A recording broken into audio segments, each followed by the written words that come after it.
All right. So welcome to the channel, guys, guys and girls. So we have a really nice trailer that dropped today, which is Kabr the Resolute, our new hero for Season 3. And there's some quite nice information here to analyze. So I'm excited to go for it. First of all, let's start with this. So here we are on, I guess, the Labyrinth mission. Anyhow, one of the Vex missions, and we see the new beautiful scout rifle. Remember that Kabr uses scout rifle and a linear fusion rifle, and I'd like to point out one little thing here. So we are seeing a hive-related gun here, because not just because of the design. The design obviously looks like hive. You can see these little like horns or spikes there, but there's one clear indicator here where we see one of the hive symbols. So this means that the gun is hive oriented. This makes me wonder if there's anything attached to that. Maybe it would be a big surprise, but a new element, perhaps. Anyhow, for a primary weapon, I wouldn't expect that. But if we're talking about Kabr's own element, which is arc, it would make sense to think that this is an arc scout rifle. So yeah, there's that. See the little blue here? That speaks arc to me. But anyhow, looks like this is a hive-related scout rifle, which I presume is one of the new weapons. And let's see like how that plays out. Maybe it's one of the... well, I wouldn't expect it to be black armory weapons, because Ada-1 didn't have anything to do with those, but let's see how it goes, right? Let's see how it turns out. So yeah, we have Kabr the Resolute. So we see some armor on him. I presume some of these will be some cosmetics and stuff like that.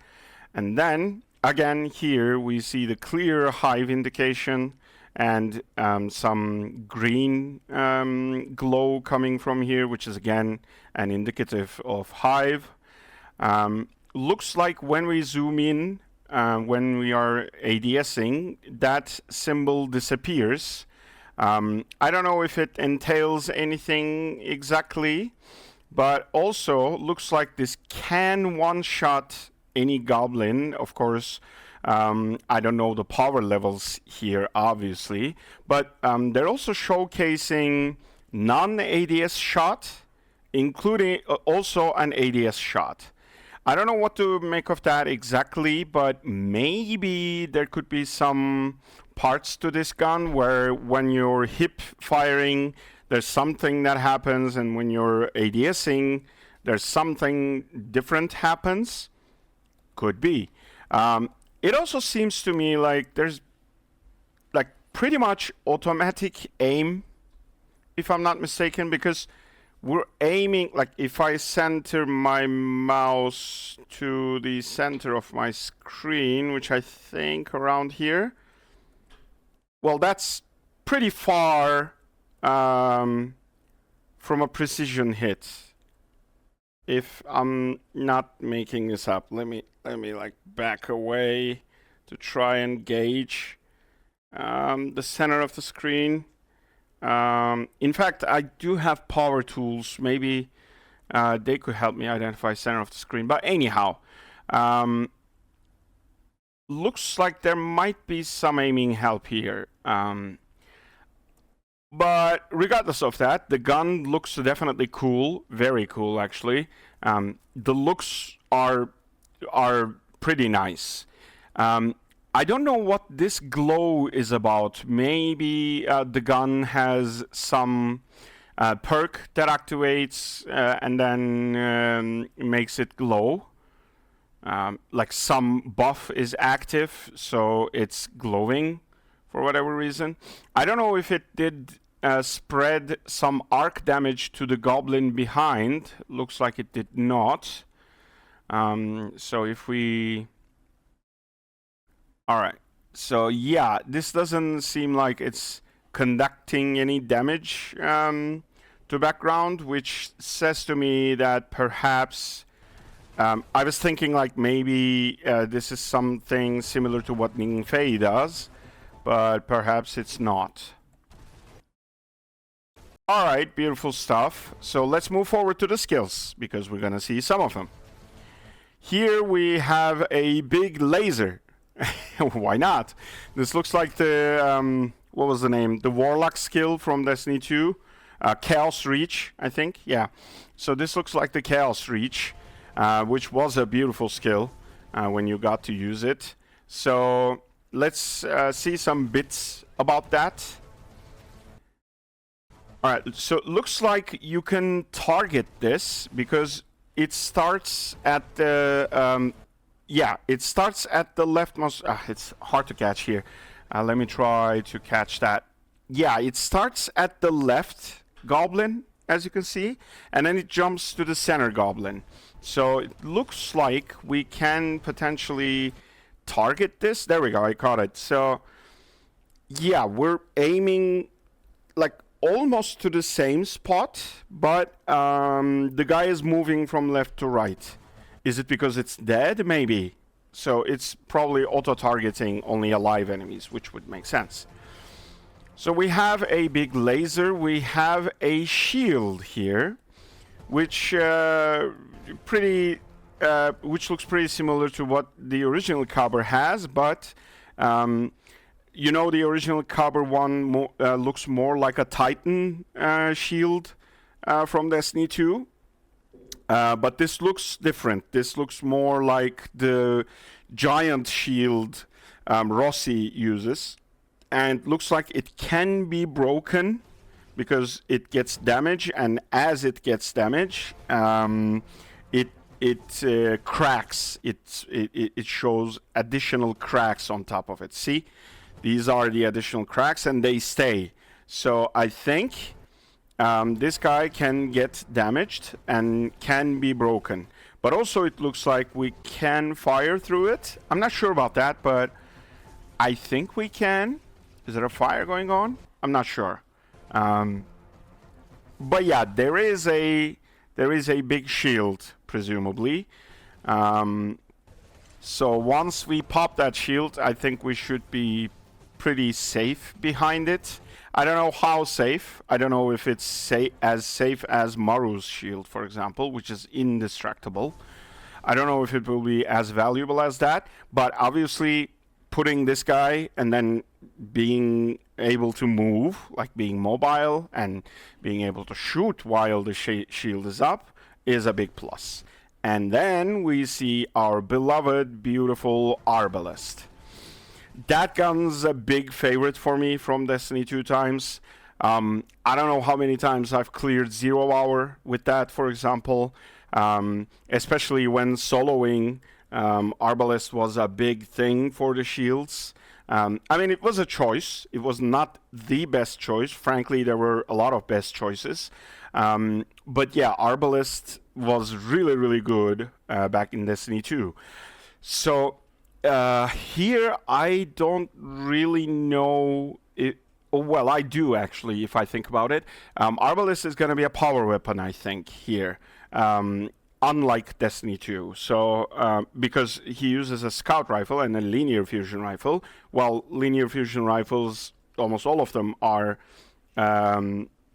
not almost. All of them are power weapons in Destiny Rising. And it would be hard to imagine being able to put a linear fusion rifle in the primary weapon.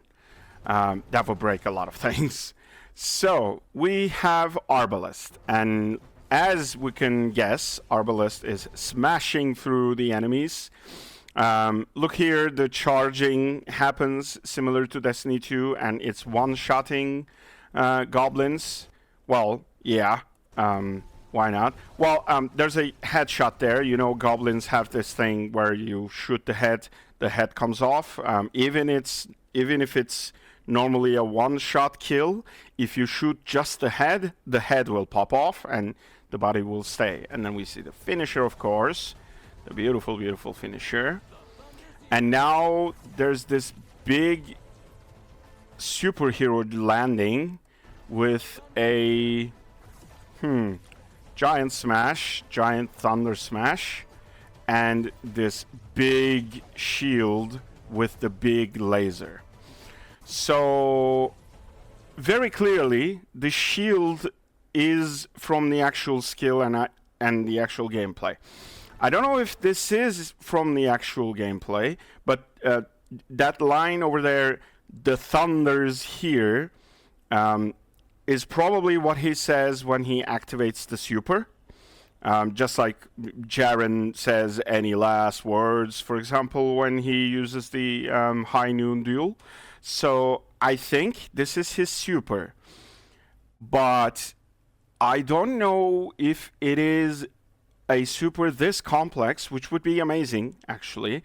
Like he first does the superhero landing, smashes through some enemies, and then pops up this giant shield protecting everyone, seemingly indestructible, which could be very useful for raids, especially if we're gonna get more raids like Crota's End, like legacy raids, or some beautiful all-time raids from Destiny 2. For example, Last Wish could benefit from this. Vault of Glass would highly benefit from this. I don't know much about Scourge, Scourge of the Past, but Crown could benefit from this. Yeah, I mean, there's a bunch. So, yeah, wherever we have a big, bad boss fight, maybe, oh, God, I forgot, what was the name? The Europa raid. Ooh, the frozen one. I remember the whole encounters, but I don't remember the name of the raid. Oh, okay, that's interesting. Anyhow, this shield could be very useful. And I am going to presume it does generate something for the team or not. Well, I hope at least it does something like that. And then, while holding the shield, there's this giant laser. So this is very interesting. I don't know what this says exactly about the super. Well, also the hero landing, the superhero landing, that does seem to be part of the super, actually, because this is the game camera. This is exactly the game view. So I'm thinking this is actually from the game and actually from the skill itself, which is very interesting. So looks like we actually do the superhero landing, pop up the shield, and then shoot the big laser. And from the depiction shown here, looks like this laser can hit a really wide range, like a wide arc maybe, which is again good, can only be a good thing. So the shield is still up, we shoot the laser, they don't show shield going down. So I was thinking, like, maybe I'm trying to think as a game developer, which is what I am daily. So what I'm trying to think is what I think it would make sense is that we pop the superhero landing and then do the shield, and near the end, or perhaps there could be several ways on how this works. But what I'm thinking is we do the superhero landing, pop the shield, and then at any time we can probably spend the remaining energy to shoot that Death Star laser. That's what I'm thinking. So this maybe, yeah, there we go. Yeah, maybe something like that. Like we can use the shield, or we can use this as a full-on Chaos Reach. Maybe it's something like that. Let's take a look back at the original Chaos Reach looking thing. So this is like still like a mini version of that.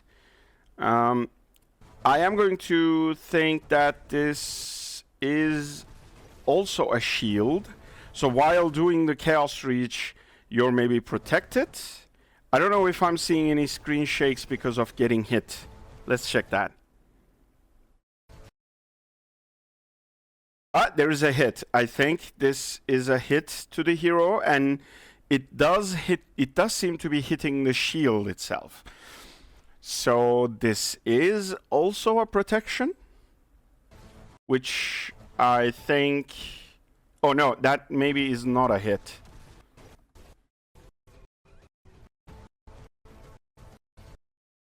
Yeah, they can pass by. All right, so apparently we don't see any hits exactly to the hero, which doesn't tell much. If the thing protects us. Okay. So I don't know if we're vulnerable or invulnerable while doing this, or maybe taking reduced damage. But this is good. I think this is good.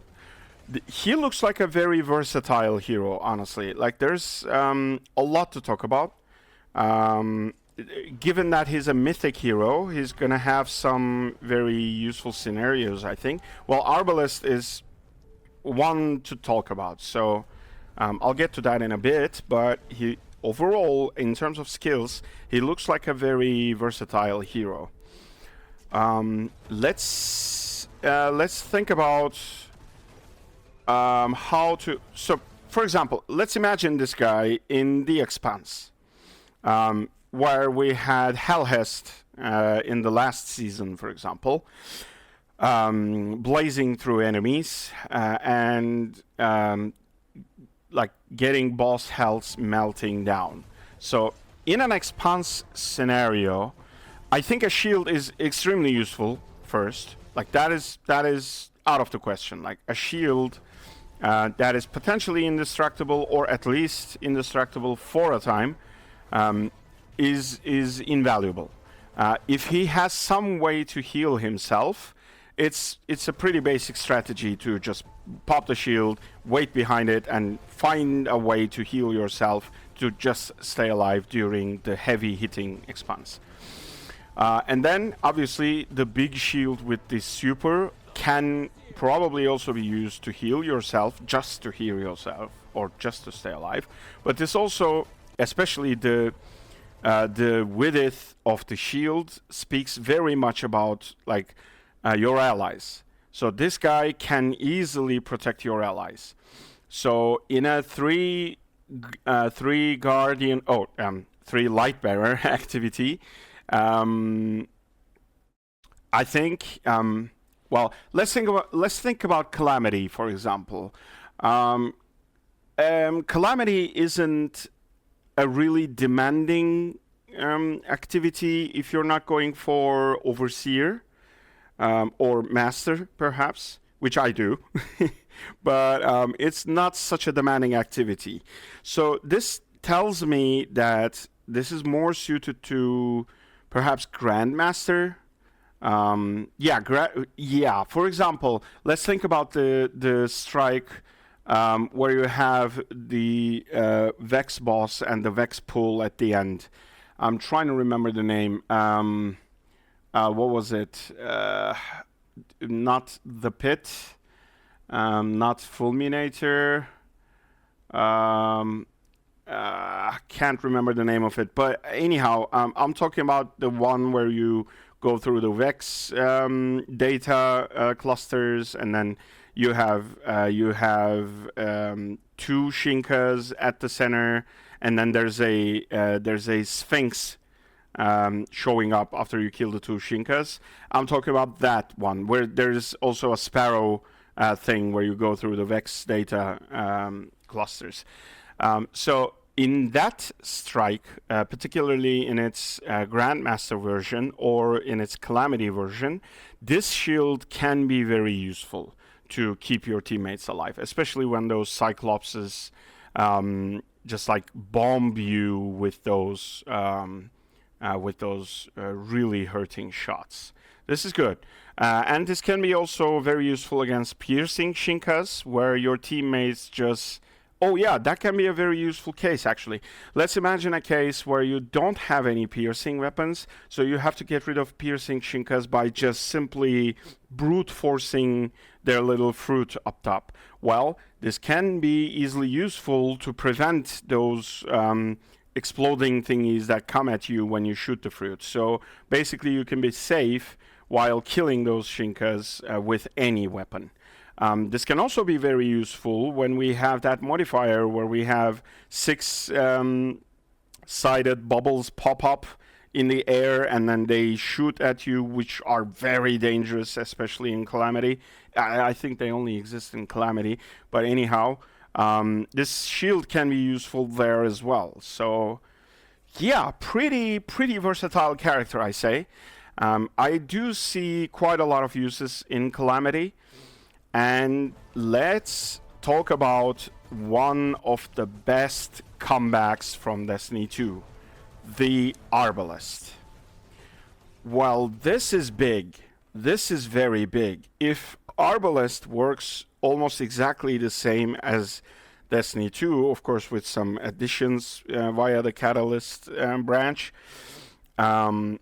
basically what I'm saying is if it pops any shield, that's the idea. If the element doesn't matter, well, that's going to be big. I see Arbalest in almost every run where you can just dump the shield work to Arbalest and do the rest with other heroes. For example, Hellhest is an amazing supporter, especially with the heavy ammo support. So combine that with Arbalest, you can utilize Hellhest's destructive capabilities. You know, she's a very single target oriented hero, and combine that with Jaren. You can have a boss melting team that doesn't care about any elemental shields because they also have Arbalest. So Arbalest is big, guys. Arbalest is very big. So I think one of the big additions is this, but also let's think about the part where Arbalest obviously is not exclusive to Kabr. So this means potentially Atal can use it. Even Hellhest herself can use it too. I'm thinking that can open up pretty interesting playthroughs where you can dump all the support to Hellhest and then have heavy DPS with 2 Jarens, maybe. That could be an interesting play, and this would mean you can go through any void activity because you would easily pop those shields. And this would also unlock the expanse for Hellhest, Atal, and Kabr in any element. Think about that. That also is going to be big. And what I assume is, since all of these heroes I mentioned are precision based, any precision expanse can be done with Arbalest, or at least we should be able to do them with Arbalest, because in the expanse or in Chaos or any Realm of the Nine activity, you're not going to worry too much about heavy ammo. So I think that will be an easy pick there. Yeah, but I mean, this is all speculation, of course, until we get the real thing. But I think Kabr will be very versatile, and I think I see quite a few playthroughs in both Calamity and Grandmasters and Expanse, of course, also the raids. And yeah, let's see how he turns out, and particularly let's see what Arbalest unlocks for us, for all the heroes that can use a linear fusion rifle. So there you go, folks. That's my thoughts on the new trailer. I am pretty excited for it. Let's see how we can achieve some greatness using the new hero and Arbalest. All right. Well, thank you for watching. Let me do the due diligence. please hit that. No, here. Please hit that subscribe button, like about here. Please hit that bell. That definitely helps. You don't know how much that helps unless you're creating content yourself. That is big. There are milestones that we need to hit, like subscriber numbers, watch hour numbers, and stuff like that. So please go hit that button. Other than that, thank you for watching, and see you on the next video.